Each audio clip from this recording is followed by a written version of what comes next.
Buenas tardes, ingeniero, compañeros. Somos el grupo número 9, integrado por Hacho Torres Miguel, Mendoza Mieles Yesenia, Baca Ortiz Frickson y quien les habla, Delgado Alexis. En este caso vamos a hablar sobre lo que es la instrumentación y control industrial. Es el conjunto de ciencias y tecnologías mediante las cuales se miden cantidades físicas o químicas.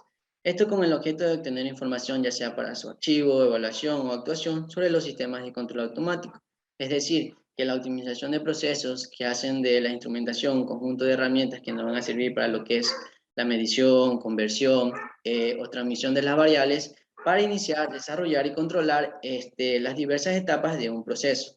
Entonces, la instrumentación y control son aquellos dispositivos que nos van a permitir capturar, analizar, modificar las variables de los procesos, así como también controlar dichos procesos y traducir los procesos a unidades de ingeniería. En cuanto a su clasificación, está en función del instrumento y en función de la variable del proceso, las cuales explicaremos a continuación. Instrumentos de medidas. Estos son todos aquellos equipos, aparatos o productos que son necesarios en la investigación y desarrollo de la industria para llevar a cabo un proceso al cual se le debe medir ciertos parámetros. Es decir, que nos permite medir lo que es longitud, volumen, extensión o capacidad de un elemento, que este es tomado como referencia para asignarle dicho valor mediante algún instrumento graduado con dichas unidades, con características como exactitud, intervalo, precisión y sensibilidad. Medidas de presión. La presión es una fuerza por unidad de superficie, es decir, que mide la proyección de la fuerza en dirección perpendicular por unidad de superficie. Y esta sirve para caracterizar cómo se aplica una determinada fuerza resultante sobre una línea. Entonces, estas medidas de presión están constituidas por dos elementos. Primario, que este estará en contacto directo o indirecto con el proceso donde van a ocurrir los cambios de presión. Y secundario, este tendrá la función de traducir este cambio en valores mensurables para uso en indicación, monitoreo y control. Medidas de caudales. En cuanto al control de procesos, la medición de caudal es imprescindible para lo que es realizar un control automático, así como también optimizar rendimientos en las unidades de producción aplicando balances de materia. Entonces, las aplicaciones más habituales de este tipo de equipo en la industria consiste en medir las cantidades de gases o líquidos utilizados en un proceso dado. Controlar las cantidades adicionales de determinadas sustancias aportadas en ciertas fases del proceso. Mantener una proporción dada entre dos fluidos y medir el reparto de vapor en una planta. Y como último punto tenemos lo que son las medidas de temperatura. Esta consiste en cuantificar el calor de una sustancia homogénea. Es decir, para que dos objetos adapten la misma temperatura, va a requerir un contacto térmico. Entre los métodos más habituales de los medidores de temperatura, estos están basados en lo que son variaciones de las propiedades en una sustancia inducida por la variación de temperatura. Los sensores, estos son dispositivos electrónicos que tienen la capacidad de detectar alguna variación de una magnitud física, como puede ser temperatura, iluminación, movimiento y presión, y convierte el valor de esta en una señal eléctrica. Existen diversas características de los sensores. Como ya lo dije anteriormente, convierte una variable física en una variable diferente, como una señal eléctrica. Estos son codificadores, efectores, convertidores y detectores, transductores e iniciadores. Buen punto al recalcar es que en procesos controlados son preceptores que supervisan un proceso. Es decir, que estos indican los errores, recogiendo los estados y transmitiendo esta información a los demás componentes del proceso para su buen desarrollo. Transmisores. Este es un instrumento que capta la variable en proceso y la transmite en una distancia a un instrumento. Este equipo lo que emite señales y va a necesitar lo que es un transmisor, un medio y un receptor. Existen diferentes tipos como el de transmisor de humedad, de temperatura, presión diferencial y contador de aire comprimido. La señal digital. La señal digital es un tipo de señal en que cada signo que codifica el contenido de la misma puede ser analizado en términos de algunas magnitudes que representan valores discretos. Por ejemplo, de las señales digitales la encontramos en lo que son los buses de comunicación, en los señales de reloj, de dispositivos electrónicos, etc. Señal análoga.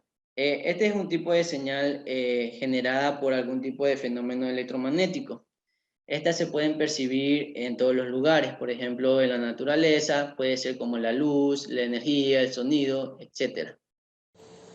Bueno, el controlador son instrumentos que regulan la variable controlada y la comparan con un valor predeterminado que enseguida se ajusta a la salida de acuerdo con la diferencia que tiene el resultado de la comparación, ya que esa comparación, si se puede lograr las acciones correctivas, a los controladores también se usa para realizar estrategias de control secuencial.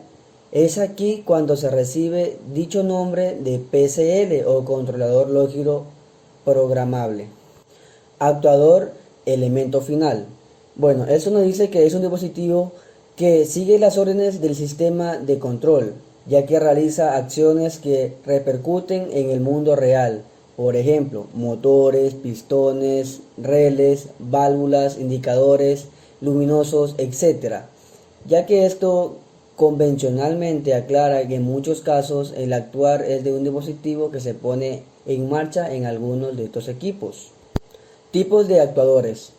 Aquí tenemos el neumático, que convierte la energía del aire comprimida en el trabajo mecánico que se denomina actuadores neumáticos. Aquí también tenemos el hidráulico, que son de mayor antigüedad, pueden ser clasificados de acuerdo con la forma de operación.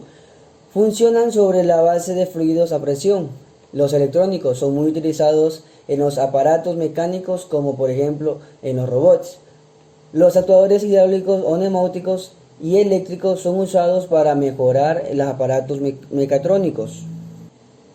Y también tenemos exactitud, ya que es la cualidad de ajustarse o acercarse a lo más que se pueda considerado verdaderamente en la ciencia exacta que se refiere a la cercanía de los resultados medios que tienen con respecto a valores de referencia.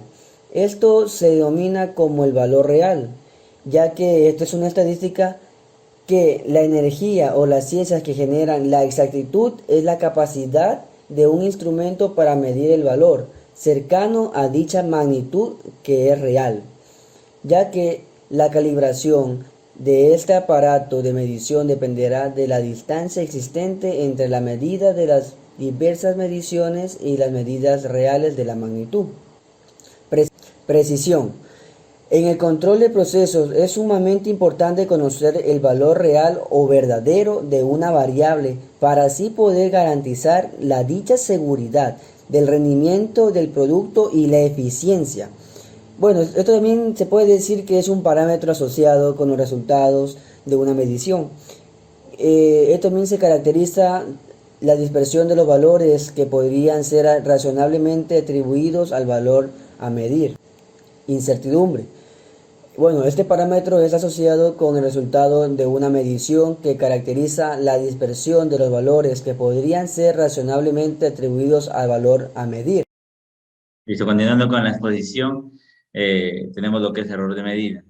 El error de medida, tenemos el concepto que es que el error de medición se define como la diferencia entre el valor medido y el valor verdadero. Los errores de medición afectan a cualquier instrumento de medición y pueden deberse a distintas causas. Como tenemos en la imagen, el error de medida nos dice que es la diferencia entre el valor medido y el valor verdadero. El valor verdadero de la imagen, como ejemplo que tenemos, sería los 40 milímetros. ¿Ya?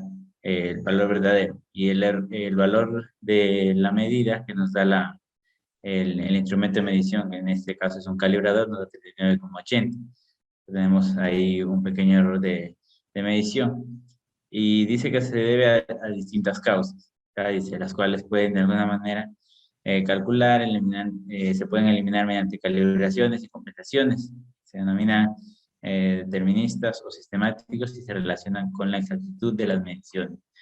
O vemos cuando los instrumentos de medición están descalibrados, tanto instrumentos como son para de longitudes como para medir lo que son pesos, las balanzas, se tienen que calibrar y compensar para que la medición sea más exacta y la desviación de la medida sea menor, tenga un rango menor de error. Repetibilidad. La repetibilidad es una variación causada por el dispositivo de medición. Es la variación que se observa cuando el mismo operador mide la misma parte muchas veces usando el mismo sistema de medición bajo las mismas condiciones. Cuando nos da, como el ejemplo anterior, nos da diferentes tipos de medidas, el valor real era de 40 milímetros y nos daba 39,80, y volvemos a medir y nos da 39,60, 39,70, o valores totalmente diferentes. Ahí es cuando tenemos un error de medición y es con repetibilidad. Tenemos la imagen, que era una campana de Gauss, que vemos la variación de la medición. Cuando se mide varias veces estadísticamente, no es la misma medida. La histéresis, también tenemos que, en la imagen pues, podemos observar en el plano cartesiano la gráfica que representa la histéresis y las fórmulas que se emplean para calcularlo. El concepto que tenemos es que es la tendencia de un material a conservar una de sus propiedades en ausencia del estímulo que la ha generado. Vamos a encontrar diferentes manifestaciones de este fenómeno. Por extensión, se aplica a fenómenos que no dependen solo de las circunstancias actuales, sino también de cómo se ha llegado a esas circunstancias. Hay diferentes materiales que actúan conforme a la condición, a la temperatura, que en condiciones de más alta temperatura se tienden a expandir, y en condiciones de temperaturas más bajas, temperaturas más frías, tienden a volverse más, a comprimirse. Entonces ahí es donde interviene esta histéresis y la variación de la medida, ¿no? Resolución. Tenemos que la resolución del instrumento de medición en la pequeña unidad legible o límite de detención es una propiedad determinada por el diseño del instrumento de medición.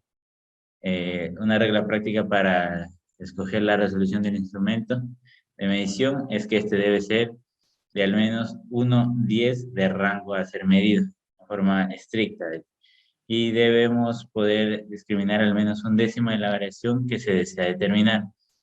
Los instrumentos de medición tienden a tener lo que es el rangos de errores, y nos dice aquí el concepto, lo que tenemos aquí, que es aconsejable pues de 1 a 10 de rango para que haya una mayor exactitud en lo que es la medición.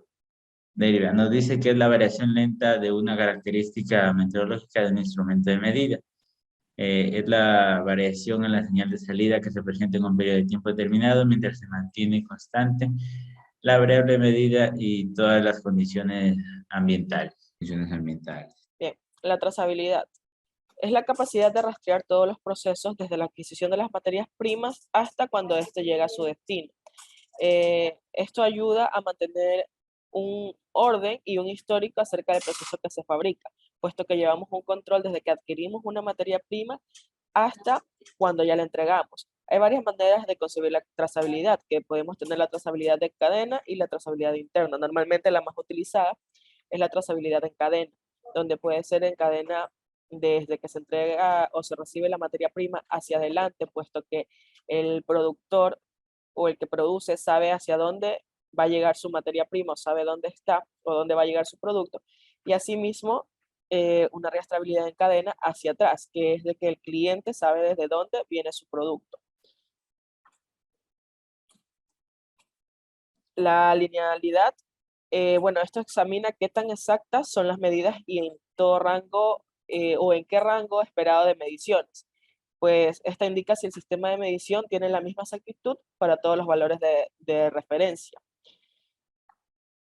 Esta linealidad va de la mano con un sesgo, puesto que si tenemos un valor de medida, por ejemplo, de temperatura de 200 grados, 100 grados centígrados, puede tener un sesgo de entre 0,5 grados o más. Entonces, esto va a ayudar a ver qué tan exacta es la medida, dependiendo del sesgo que tenga, porque ya para un sesgo mayor diríamos que no es exacta esa medida.